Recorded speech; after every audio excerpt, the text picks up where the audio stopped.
May the 4th be with you on this May the 4th edition of Hey J News. Let's get started off by addressing the elephant in the room, and I'm not talking about your mom, but rather that blue hedgehog.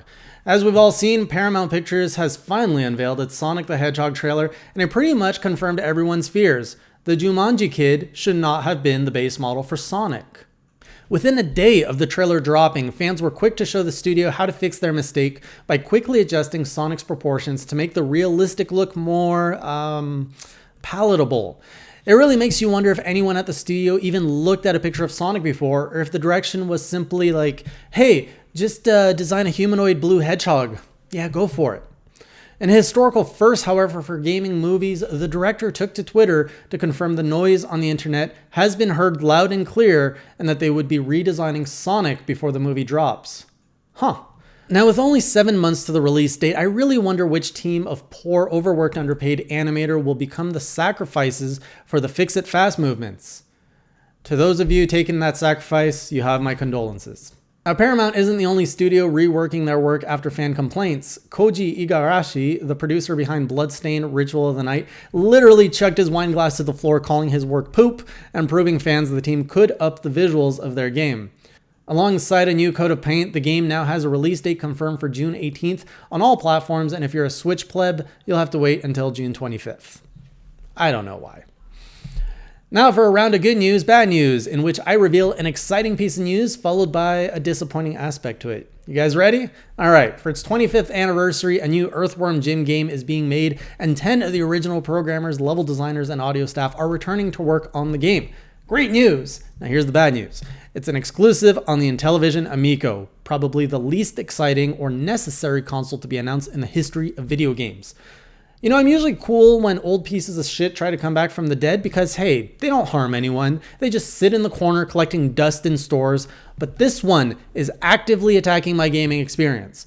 The worst part about all of this is Earthworm Jim has absolutely nothing to do with the original Intellivision. So why is this even a thing?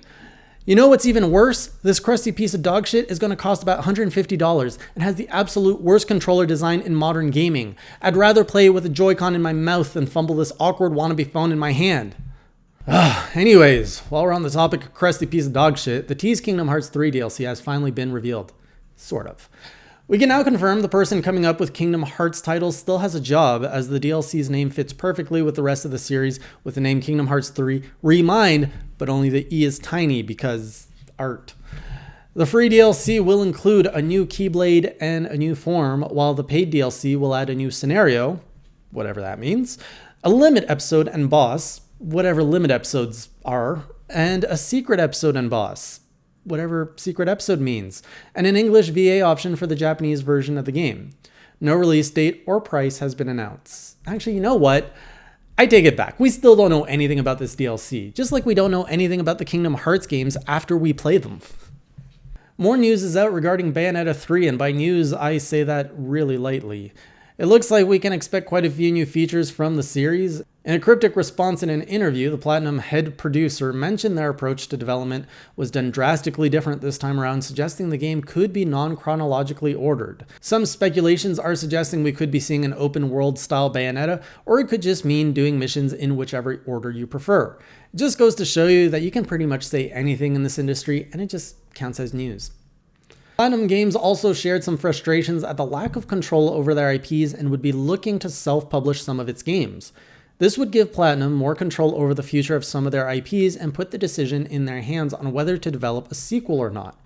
The studio confirmed they had 2 unannounced games in the pipeline that would fall under this new self-publishing model. Now, don't get your hopes up on any past Platinum games getting a sequel from this news, as everything prior is pretty much owned by someone else. It's a new month, which means new games if you're a subscriber for any of the multiple gaming online services. Unfortunately, May's offerings are a bit weak across the board this time around.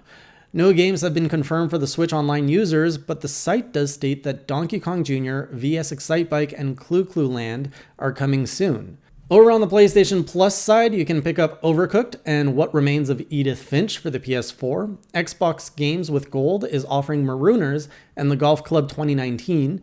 Lastly, if you download the Epic Game Store launcher, you can score yourself a free copy of World of Goo.